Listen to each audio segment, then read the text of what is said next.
Voilà, donc vous êtes ici sur le poste de commande en quelque sorte de l'orgue, donc la console. Alors, je vais vous expliquer un petit peu comment fonctionne un orgue déjà pour le jouer. On a 3 claviers, en réalité on en a même 4, puisque le pédalier est lui aussi un clavier, la moitié d'un clavier manuel, qui se joue comme ça. Voilà, donc pour monter une gamme, eh bien, il va falloir mettre la pointe, le talon, la pointe, voilà, en alterne, pointe et talon. Voilà. Et en fait, quand on joue même une fugue de Bach ou un contrepoint, ou toutes sortes de choses, eh bien, le pédalier assure une voix parmi les 4 voix.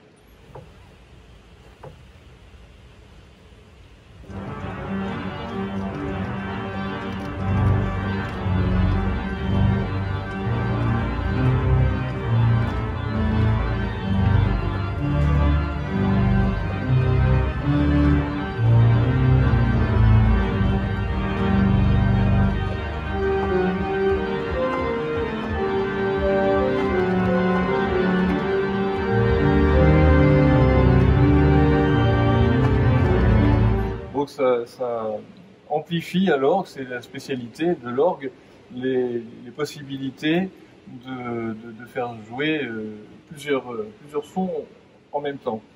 Alors, à chaque clavier, chaque clavier a une position géographique dans l'instrument. Par exemple, le grand orgue, c'est la partie principale de l'instrument. Les jeux sont ici, voilà.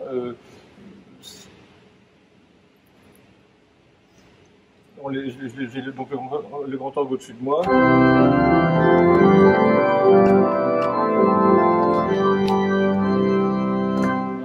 Le positif, originellement, a été placé devant la tribune. Ici, il est placé tout derrière l'instrument, au fond de l'instrument. Et puis le troisième clavier, qu'on appelle le récit, qui lui se trouve être carrément tout en haut et enfermé dans une boîte qu'on appelle la boîte expressive. Si j'ouvre les volets, j'ai un son de plus en plus fort ou de moins en moins fort avec cette pédale que j'ai en dessous. Voilà. Et c'est un orgue qui comporte donc 64 jeux, donc 64 sonorités différentes. Mais il faut savoir que sur un orgue, on peut donc un son est composé de plusieurs sons en réalité qu'on appelle les harmoniques. Et la particularité de l'orgue, c'est de pouvoir à chaque fois enrichir le son. Si je mets ici le son fondamental, je rajoute des harmoniques aiguës. Voilà. Et si je joue donc sans les harmoniques aiguës, je vais avoir un son à peu près comme ça. Et si je rajoute les harmoniques, ça va donner ça.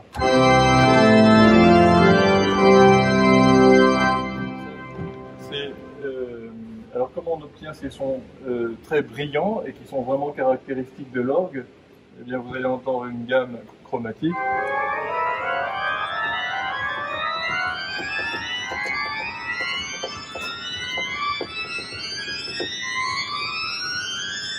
En entendant ça, on entend qu'il y a à chaque fois des reprises, qu'il y a des sons qui reviennent en arrière. Et dans ce jeu, on entend 3 sons en même temps. Si je joue ce jeu tout seul, pas joli du tout, parce qu'on n'entend que des aigus. Donc il manque le son fondamental. C'est un peu une caractéristique de l'orgue. Et puis viennent s'ajouter à tous ces jeux-là les anches. Alors si je mets que les anches, donc c'est fait comme un instrument, comme un hautbois, une anche qui vibre. Et donc si je mets tous les jeux d'anches, je vais voir ça. Donc c'est un son beaucoup plus nasillard, hein, et qui constitue vraiment le tutti. Si je commence par jouer avec les fonds, je rajoute les mixtures.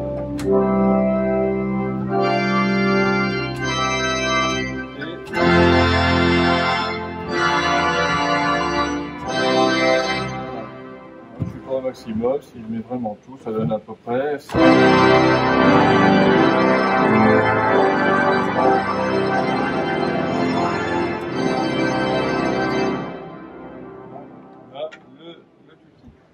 Alors c'est aussi l'instrument qui a la palette sonore la plus importante, c'est-à-dire qu'on a des sons extrêmement graves, comme le... Alors ça on entendra peut-être à peine, mais peut-être le 32 pieds au manche, ça donne ça.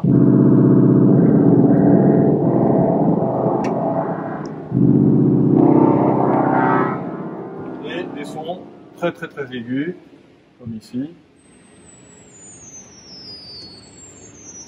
On entend à peine. Voilà. Pareil, on ne les met jamais tout seul, mais si je les mets avec d'autres jeux, voilà. Ce qui veut dire qu'un orgue, c'est pas vraiment comme un synthétiseur où on a des imitations de sons, mais en fait, à chaque fois, ce sont des mélanges que l'on compose. Même si on a des noms de jeux qui ressemblent à des instruments, évidemment, on a une flûte, on a une trompette, voilà. Mais ça, c'est plus pour répertorier les jeux. Il n'y a pas vraiment c'est pas vraiment une imitation d'un instrument. Voilà, j'ai quelque chose de très pratique quand j'improvise une toccata, par exemple, quelque chose, une boîte à crescendo, donc il me rajoute des jeux au fur et à mesure, donc en partant d'un mélange très doux.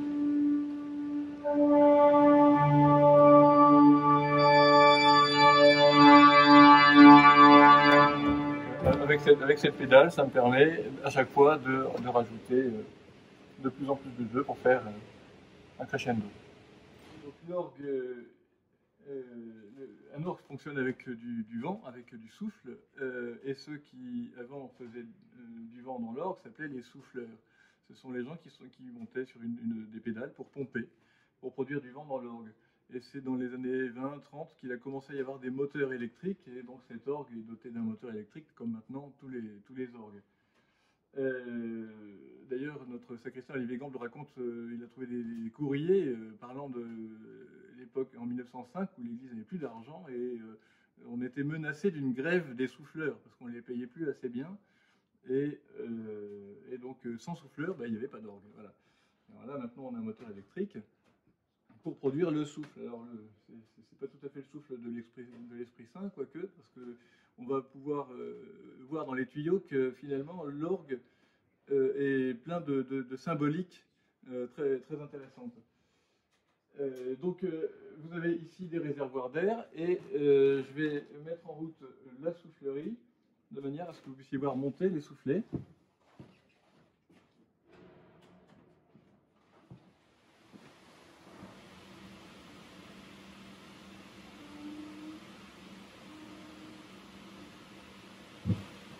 Voilà, alors vous avez pu voir que j'avais un petit gosier au milieu. Alors c'est une pièce importante parce que les deux soufflets sont reliés entre eux et par ce gosier, parce que si on avait un porte-vent rigide, celui du bas ne pourrait pas monter. Voilà, alors ces gosiers, on a trois fois deux réservoirs, donc à chaque fois ils sont reliés par des gosiers. Une année, l'orgue avait été immobilisé parce que l'un des gosiers était percé et tout le vent s'échappait, donc l'orgue n'avait plus de vent. Il faut savoir que tout ça, donc on a les éclisses qui sont recouvertes en papier bleu, qui sont en bois, et au milieu vous avez de la peau. Tout ça c'est de la peau, c'est du mouton ou de la vache.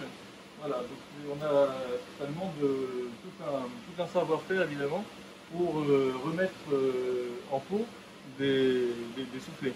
Voilà, l'orgue utilise beaucoup de peau. Voilà, donc ça c'est une chute de peau là qui a servi pour accommoder quelque chose dans l'orgue. Donc ça c'est de la peau, c'est pas du papier, c'est inox qui sert pour les souffler. Donc ça c'est de la peau très fine, on a toutes les épaisseurs. Alors ici vous êtes donc dans le deuxième clavier de l'orgue qui s'appelle le positif sur un orgue donc de 3 claviers. Donc on est tout au fond de l'instrument. Au-dessus de moi j'ai les tuyaux du troisième clavier et de part et d'autre j'ai les tuyaux du pédalier qui sont les plus gros tuyaux de l'instrument. Alors, parmi les symboliques que regroupe l'orgue, c'est assez intéressant, par exemple, de prendre un tuyau, de savoir que le terme technique pour décrire le tuyau, c'est qu'on a la bouche, la lèvre supérieure et la lèvre inférieure. Et on dit du tuyau qu'il parle. Il va parler.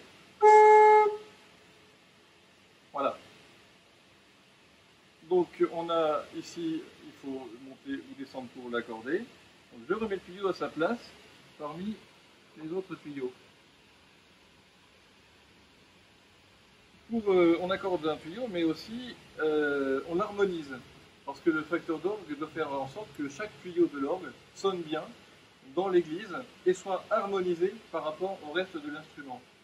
Donc il est intéressant de rappeler que le pape, il n'y a pas longtemps, parlait de l'harmonie qu'il y avait parmi les premiers chrétiens. L'importance de l'harmonie, d'ailleurs, dans l'Antiquité comme une donnée philosophique.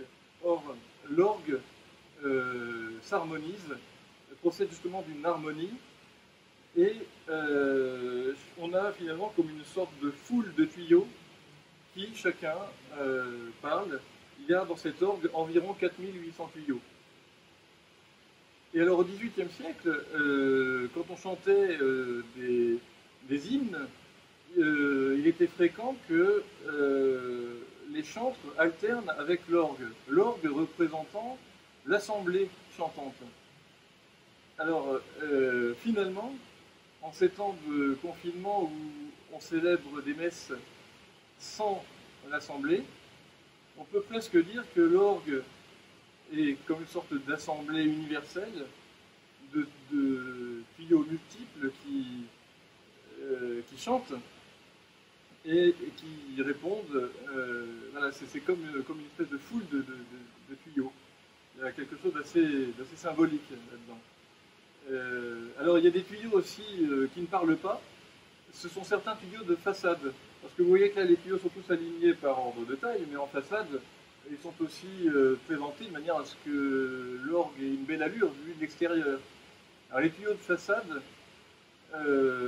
certains sont juste là pour décorer, et pour reprendre le terme technique, on les appelle des chanoines. Voilà. Ici, donc, on a les tirants de registre. Donc à chaque fois qu'on tire un registre, c'est-à-dire qu'à la console on tire un jeu, ce petit moteur fait glisser sous les tuyaux une plaque percée de trous qui normalement tombe sous les pieds de chaque tuyau. Donc quand aucun jeu n'est tiré à la console, eh bien les registres sont tous décalés et bouchent l'entrée du pied du tuyau. Et dès qu'on tire un registre, alors là ça ne se fait pas automatiquement, mais le moteur tire la petite plaque et place les trous en dessous des tuyaux pour faire parler les tuyaux. Voilà, donc il y a d'une part les registres et d'autre part chaque commande de notes qui permet de jouer l'orgue. C'est un peu comme des mots croisés, quoi. Il y a deux données qui se croisent.